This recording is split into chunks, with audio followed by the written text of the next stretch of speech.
Um, I'm Chad Ruffin. I am in ProLiance with Doug, one of his partners. I operate out of Burien, down south by the airport. A large part of my practice is cochlear implants, and patients tend to find me from wherever, and they usually come to me with like really complex set of ears. And my journey to becoming a surgeon is one of the hardest things I've ever done, probably without a doubt.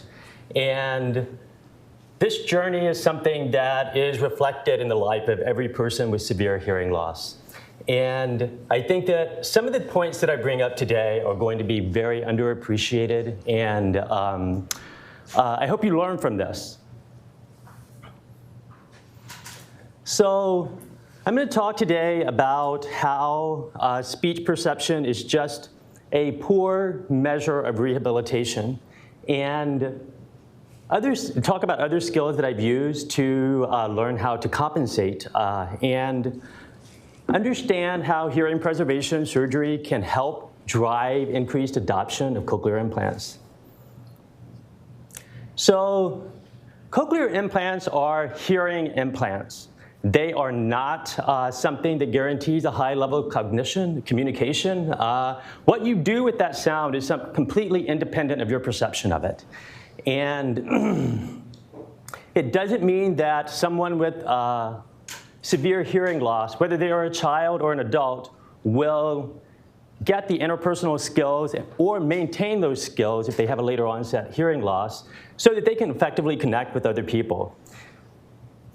And the biggest thing that I see with people who have, let me back up actually. I counsel a lot of medical students with severe hearing loss, and they're super interesting because they usually come from a high SES background. They are well educated. IQ is not the factor in their success. And they are in a university setting, so they have access to the state of the art. But invariably, I find huge gaps in their hearing healthcare in terms of how getting best practices for hearing aids, and when they're recommended for an implant and how that plays into their career trajectory. So hearing loss is not just a sensory deficit. For example, you recognize it as a speech perception problem, being able to pick up words or lexical speech in quiet and in noise. But how people communicate, within 10 seconds, people form perceptions about someone based on the based on indexical cues. Within a few seconds, you can talk to someone and figure out where they're from, how much money they make, how fit they are they hitting on you, are they tired that day, all within a few seconds. And you recognize this in the workplace because you form these impressions instantaneously, and that drives whether you decide to work with someone. And you're going to hear this theme as I talk about it, how it affects me and how I manage those impressions on someone else, of someone else. So when you have hearing loss, you're not processing nonverbal cues. You're not operating at a high level. You are reconstructing words in a sentence down at a very low level. And people have to think about how to step back and think about what message is being delivered. And when you're dealing with severe hearing loss, you have a huge cognitive load. For me to hear in this environment, quiet environment, is like you hearing in a loud bar in terms of the cognitive effort that you expend. And then we often think about speech production as in clarity and being understood. But a lot of people with severe hearing loss can have pressured or clipped speech. And it kind of creates an anxiety in people, don't want to work with them. That turns out to affect their career and is not really addressed. So we are now realizing that mild unilateral loss is no longer considered to be a simple annoyance. This is something that you have to treat in people because 75% of the prison population has at least a mild hearing loss. I'm not going to get into hearing healthcare delivery too much other than to say that audiological healthcare, when patients get referred for ENT, when they get hearing aids, adherence to best practices by their professional organizations is only 80%. 20%, 1 out of 5. And I would actually say lower when you start talking about introduction of hearing assistive technology. Those recommendations are made far less. So for the residents here, cochlear implants are basically an electrode that is inserted into the inner ear, takes advantage of the tonotopic gradient of the cochlea to basically convert sound and stimulate the eighth nerve spiral ganglion directly. So the first time that I ever actually saw a cochlear implant was about 15 years ago, actually at UW. And the patient was like this little 4-year-old lump on the table, you know? And I actually teared up during that surgery because I thought that that kid would have a better life than I did. And because when I was born, I was diagnosed with a severe hearing loss. And it's kind of like, you know, parents, like, we just put hearing aids on you and you were fine. But looking back, it turned out that I was an implant candidate by today's criteria way back then. So I thought that that little kid, whoops, my computer has taken over my my implant has taken over my Bluetooth, so 1 second. But actually that is, I mean, like, learning how to use this technology is really complex. A lot of people don't understand how Bluetooth works for stuff. So I had been deaf since before I learned to speak, and I got my first implant at age of 21, and I actually got my second implant about 10 years later, and I kind of deferred on that because I didn't think it was going to help all that much. So this is kind of a filtration of what severe and profound hearing loss sounds like. Can y'all hear that? I can't tell. No? 1 second. Oh, I know what the problem is.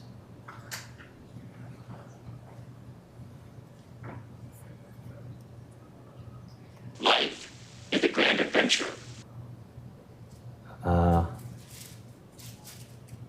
Life is a grand adventure or nothing at all. So this is profound hearing loss, and then Life is a grand adventure or nothing at all. this is a cute simulation of what an implant sounds like. It doesn't sound like that to us. The thing that you should take away from it is the preservation of rhythm, but the pitch contour is very compressed. You can't really tell who's speaking.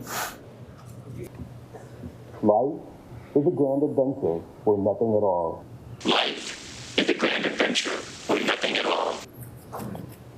So I thought that this kid would be able to go through life basically as a normal person back in 2004, 5. But I was really, really wrong, you know.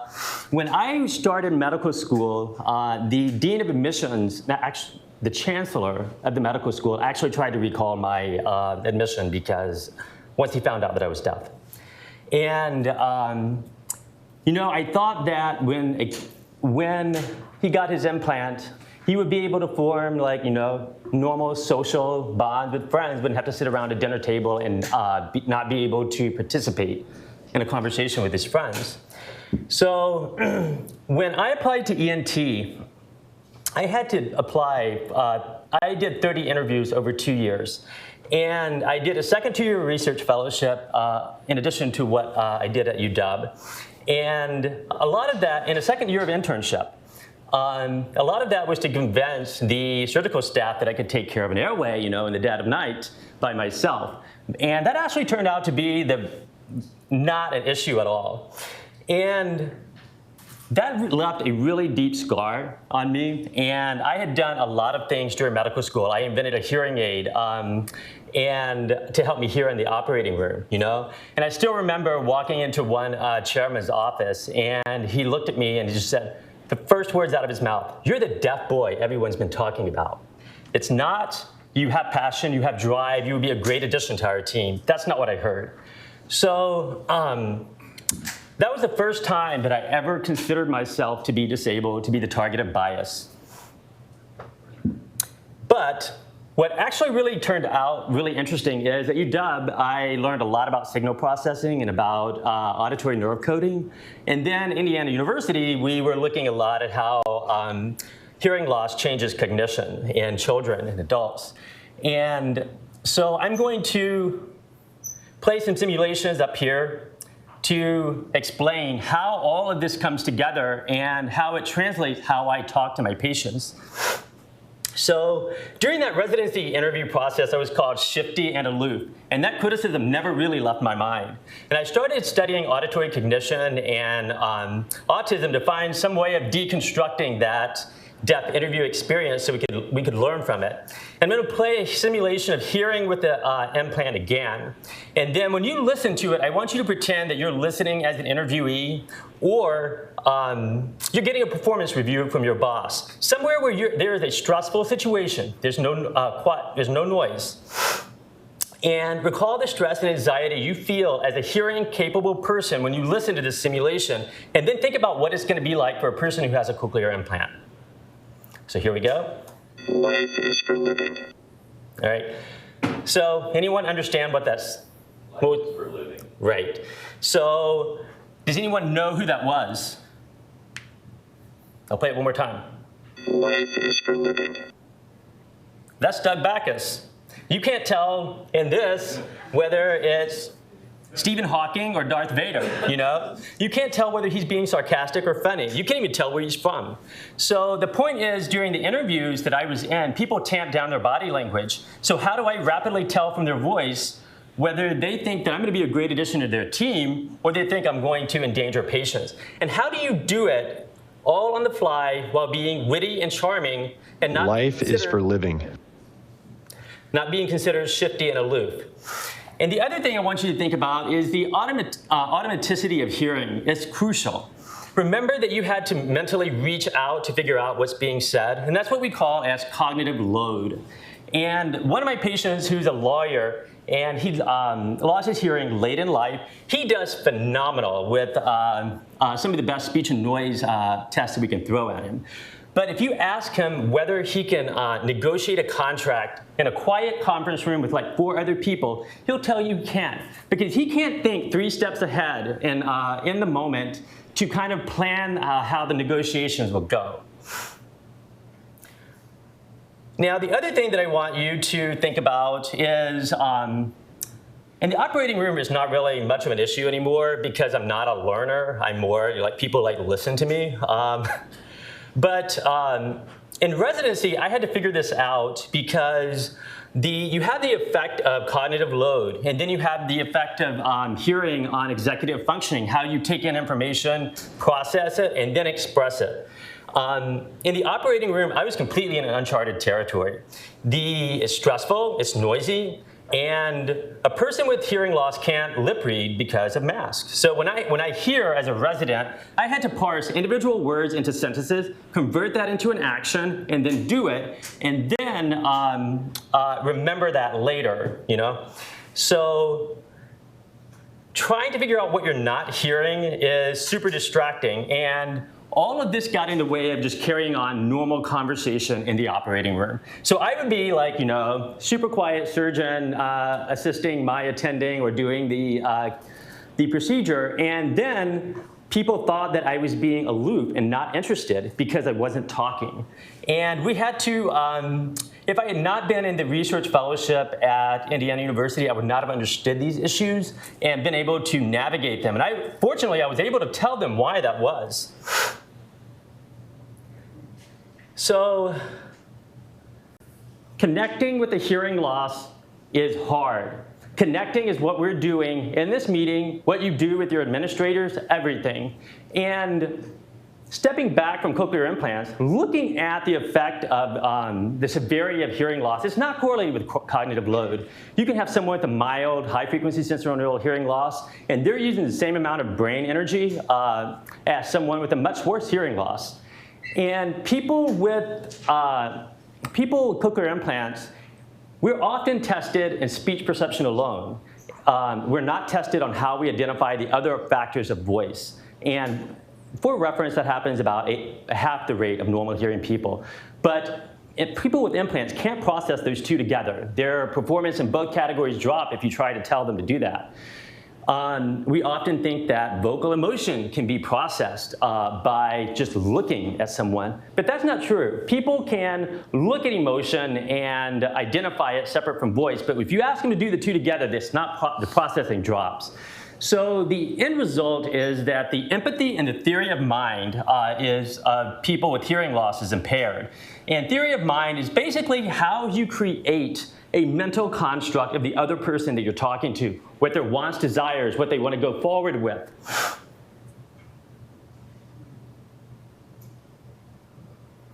And there's no great data to support what I'm about to say. There are like individual points, but I think that we do know that looking back on the past 10 years between 2008 and 2018, that the socioeconomic status of deaf and hard of hearing people hasn't changed. We've had digital hearing aids, we've had cochlear implants, we had the Americans with Disabilities Act, and even despite the ADA, the actual socioeconomic status of people with disabilities has not changed. So I do a lot of things to mitigate these. I talk people through some of my issues, like with my office staff. I tell people, like, look, I'm not trying, if I sound off or something, I'm not mad at you. I will tell you exactly what I want or need. I'm not being sarcastic. I'm not being an ass, for lack of better words. It's really important to foster resilience in the patients that I mentor. And the thing that is really, really difficult to teach is how people ask for help. And usually people don't ask for help. You probably have seen me passing a microphone to Brandon Isaacson when he's doing pro-sections. And there are very few people with hearing loss that will do that. There are very few people with hearing loss who understand the complexities and how to get what they need out of people. It's a real skill. I think it's really important that people with hearing loss aggressively create and maintain their networks. So how do I manage things differently? So I think a little bit more on a population standpoint, and I'll talk more about the hearing preservation later. I focus a lot on whether patients are understanding. Just because we use auto captions or we have an ASL interpreter doesn't mean that they're understanding. It's not an IQ issue. Sometimes it is often language deprivation, and people have problems with abstract reasoning. And that worsens the longer a person is deaf, from my experience, and the earlier the onset of hearing loss. I run some of my patients across a multidisciplinary team of deaf doctors. Dr. Philip Zazov is a chair of family medicine at University of Michigan. One of his department members, Mike McKee, runs the deaf health clinic there. Jamie Wilson is a neuropsychiatrist, actually based out of Tacoma, and Tina Childress is a educational audiologist who learned sign language in undergrad, and then she lost her, she had bilateral sudden hearing loss. The other thing I do is encourage auditory rehab. This is really a systemic issue. Like, we need more services, not more technology. I would willingly trade probably about anywhere between 10 and 20% of my current hearing for better advice and auditory rehab, and knowing some of the things that I know today, way back when I was a teenager. So I'm not going to talk much about the science of hearing preservation. I just want to touch on why it's really important and at the population level, because a lot of patients are very, very fearful of losing their residual hearing. They are very fearful. They're very attached to it. And somewhat irrationally so, but also implants never replace that acoustic hearing, like the deep bass and the emotional resonance that comes from having an intact or more intact pitch structure. So used to, for people not familiar with hearing preservation surgery, we've had an expansion of CI criteria, candidacy, over the years. This is basically the 80s, 90s, where we implanted just basically the stone deaf people. And then we started realizing that using a hearing aid in the opposite ear works really well in an implant. And then we moved on to being able to do soft surgical techniques, having better electrode arrays, where we're able to preserve residual hearing and put a hearing aid on the same ear. So you can have patients who are CI candidates, and they can actually talk to you fluently in a quiet room, but any amount of background noise really hinders them. And universally, what you find is they have a severe to profound loss over 1.5, 2,000 kilohertz.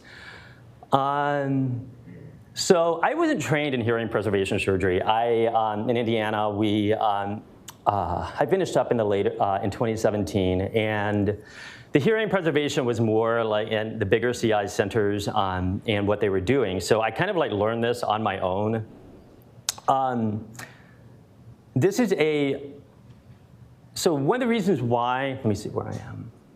Why do hearing preservation on everyone? So one is, if you preserved hearing, residual hearing after putting that electrode in, you will, that's a marker that the electrode is in the right place.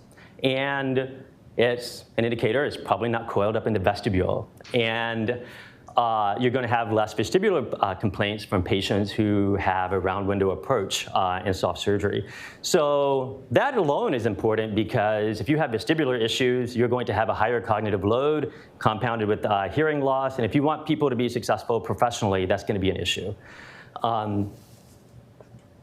So the issue from a population standpoint is that patients wait on average of about 12 years before getting a cochlear implant. So I think that whatever we can do to decrease that interval is really, really important. It preserves, if you preserve residual hearing, then you can theoretically keep the cochlea open for any future technologies. And this is a huge concern for most people who get implants. So this is a patient, one of my recent ones, where he's actually really complicated. He has superior canal dehiscence. He has medulloblastoma with, as a child with very late radiation necrosis around his 8th nerve. He has autoimmune inner ear disease. So when I saw this, I was absolutely shocked after doing this. This is probably the second true hearing preservation case by like what we do, like think about using every amount of hearing above 80 decibels and putting a hearing aid on that ear.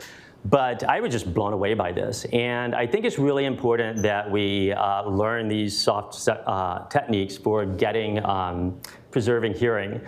In the end, this guy probably has a 30% chance. This is 1 month out, by the way. The red is the 1 month post-op, and then the gray is the pre-op. He has probably a good chance of keeping residual hearing because he's had no drop over the past month, but we'll see in a year. Just because they have residual hearing, only 30 to 40% of patients will go on to keep that hearing aid, and there's a variety of reasons for that. Either late drop, you have pitch mismatches between the electrical hearing and the acoustic component. So that's all I got. Questions? Yes, sir. When I finished residency 20-some years ago and got into practice, I learned that parents who were deaf with a deaf child did not want their child to get a cochlear implant. Is that still the case? That probably is still the case. So for the question is deaf child, deaf parents getting a cochlear implant. So that is what you call a multi-generational deaf family. They are typically, it is kind of like being a, like having a closed Hispanic community in like a town or something like that. They kind of stay within themselves. That is a very small component of the deaf community. I would say probably about 1% of all people who have severe hearing loss, and there's only about 3% of the population who has severe hearing loss. So it's a very, very small subset. And it varies, like attitudes are changing on what to do. But those kids, yeah, it's an entirely different subset. So the issue really for that kid's success really isn't whether they sign or whether they speak, it's whether they get language and communicate. And that can happen very well so long as and it's probably more a function of socioeconomic status than it is their sign language. Great talk, man. Thank you. I was wondering, with the advent of masks, how do you deal with the patients yourself? And then any tips for us to deal with patients nowadays who can't hear well and we have to wear masks? You can get clear masks. You can have clear, so I do several things. So the standard of care is, I would say the standard of care is having, computer-assisted real-time captioning. And that's where, I would call that the standard of care. That's where there's someone captioning out this remotely and it shows up on an iPad or something. You can use auto captions from Google Live Transcribe that work really, really well. There are several clear masks that they're actually pretty comfortable to use. I think that it also depends on how cognitively impaired people are, because and how adept they are at communication. It's just something you have to gauge and like talk simply, use diagrams, ask them to, I often ask people, what do you understand about cochlear implants? What are your problems? That sort of thing. So just, it really, really varies. Thank you for that talk. It was really enlightening. One question I had specifically was, could you elaborate more on auditory rehab, who you refer to, if that's I'm not very familiar with it, and this talk enlightens some aspect of maybe a healthcare niche that needs to be created or more well developed. And so I'm just curious, like, how do you refer your patients to them? What's it like? So that's a great question. So I think I heard everything. So one of the limitations is that CMS does not recognize audiologists as, I don't know what the exact classification, but they are diagnosticians. They cannot treat. I was trying to use the E&M 2021 outpatient modifications to see if I could pull in an audiologist and call that a qualified healthcare professional in face-to-face time and bill for that. But you can't, because it's written down into the statute that, and the Social Security Act, 1965, that Medicare will not pay for hearing services, period. You can't do it. So I think really what patients need is just a simple video curriculum, just to get them thinking about these options. One thing that audiologists have done is to have group therapy and let patients learn from one another. I have not gotten to the point where I can find an audiologist that I can work with. I'm going to pay for licensure probably and have her or him counsel patients remotely. But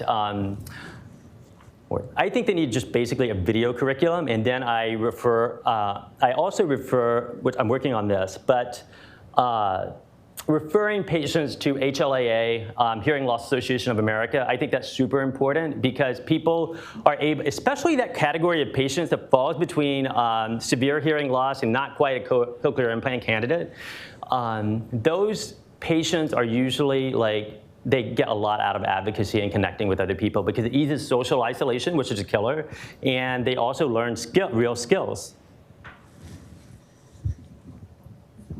So thanks for the great talk, Chad. It's always, I've heard it several times, and it's always very inspiring. And I can tell you one of the greatest insults that someone I took care of who has hearing impairment once told me. They said, "Hey, I talked to that person with a cochlear implant, and they're actually pretty bright." So be careful what you say. So thanks a lot, Chad. And, Thank you. And I kind of am a